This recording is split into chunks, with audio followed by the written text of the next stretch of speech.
राहवीर शेर पिछले 20 सालों से एक बहुत गहरा मंसूबा बना रहा है। वो अपने सिपाहियों के साथ आज एक बहुत बड़े मिशन पे जाने वाला है। राहवीर ने जब से होश संभाला है उसने एक जंग की तैयारी की है और अपने सिपाहियों को भी उस जंग की तैयारी करवाई है। राहवीर हर रोज अपने सिपाहियों को नए नए स्टेप दिखाता था और उनको जंग में लड़ने के लिए सही तरीका दिखाता था। आखिर कई सालों के इंतजार के बाद राहवीर और उसकी सेना उस जंग के लिए बिल्कुल तैयार हो चुकी थी, जिस जंग को आज उन्होंने हर हाल में जीतना था।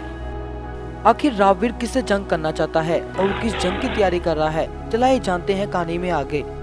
दरअसल आज से 20 वर्ष पहले राहवीर के पिता महावीर इस जंगल के अच्छे राजा साबित हुए थे। दरअसल महावीर से पहले इस जंगल के राजा थे वलवीर शेर। वलवीर शेर बहुत बूढ़ा हो चुका था और अपने जंगल के जानवरों का अपने बुढ़ापे की वजह से ख्याल नहीं रख पा रहा था।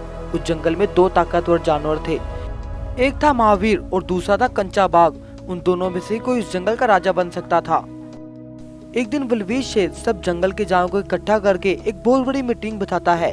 उसमें कंचा बाघ और वलवीर शेर भी था। जंगल वासियों, आखिर आप जानते हैं कि मैं बूढ़ा हो चुका हूँ और इन दोनों में से ही कोई इस जंगल का राजा बनेगा। अब मैं ज्यादा देर राजगद्दी पे नहीं बैठ सकता। आप जानते हैं इन दोनों में से ही कोई इस जंगल का राजा बनेगा। वीर बहुत चालाक और समझदार है, वो सबकी भावनाएं समझता है। इधर कंचा बाघ बहुत ज्यादा ताकतवर भी है। मैं चाहता हूँ वीर को इस जंगल का राजा बना दूं और कंचा को इसका सिपाही। सब जंगल के जानवरों को अपने महाराज की ये बात अच्छी लगती है और वीर ही इस जंगल का राजा बन जाता है। सब जंगल के जानवर वीर के साथ बहुत खुश नजर आ रहे थे, लेकिन इधर कंचा बाघ अंदर ही अंदर वीर के लिए अपने दिल में नफरत रखने लगता है।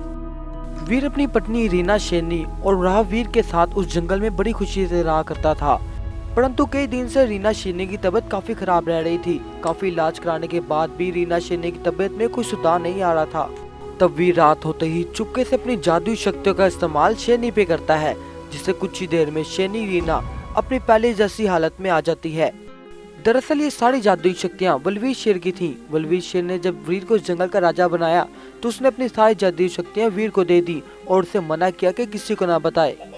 आज रात जब वीर ने अपनी जादुई शक्तियों का इस्तेमाल किया तो इस सारा कुछ कंचा बाघ ने चुपके से देख लिया और ये देखकर गुस्से में आ गया। इस वलवीर शेर और वीर ने इन दोनों ने मिलकर मेरे साथ धोखा किया है। मैं अपने साथ हुए इस धोखे का बदला वीर से लूंगा और इससे सारी जादुई शक्तियाँ हासिल कर लूंगा।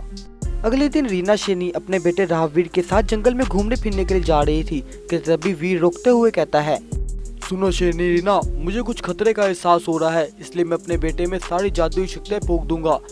अगर तुम्हें जंगल में कुछ खतरा महसूस हो तो उन जादुई शक्तियों का इस्तेमाल करना। इतना कहकर वीर अपने बेटे राहवीर में सारी जादुई शक्तियाँ फूंक देता है, जिसे पाकर राहवीर अपने आप को बहुत ज्यादा शक्तिशाली महसूस कर रहा था।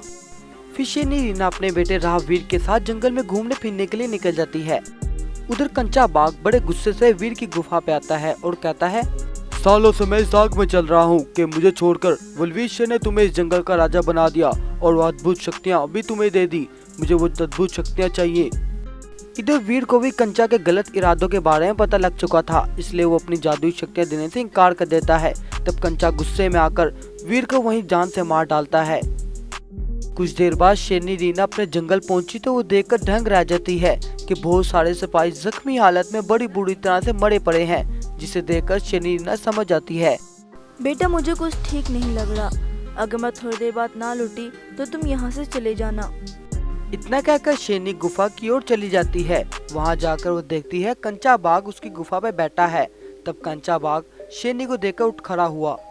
शेरनी, कहाँ छुपा गई है तू अपने बेटे को? उसको मेरे हवाले कर दे, नहीं तो तुझे मैं तेरे शोर के पास ही पहुंचा दूंगा। कंचा बाघ के बहुत पूछने पर भी शेरनी अपना मुंह नहीं खोलती। तब कंचा बाघ गुस्से में आकर शेरनी को भी मार डालता है। उधर जंगल में खड़े राहवीर को चीखों की सारी आवाजें आती हैं, जिससे सुनकर राहवीर सारी बात समझ आता है। राहवीर गुफा में जाने की सोचता है, लेकिन वो उनका कुछ नहीं बिगाड़ सकता था, इसलिए वो दूसरे जंगल निकल जाता है। उस दिन के बाद राहवीर ने अपनी जिंदगी का सिर्फ एक मकसद बना लिया, वो था कंचा बाघ की तबाही। वो उसकी तबाही कैसे करे, और इसलिए आज राहवीर ने अपनी एक ताकतवर सेना तैयार की और उस ताकतवर सेना के साथ वो कंचा बाघ के जंगल में पहुंच गया।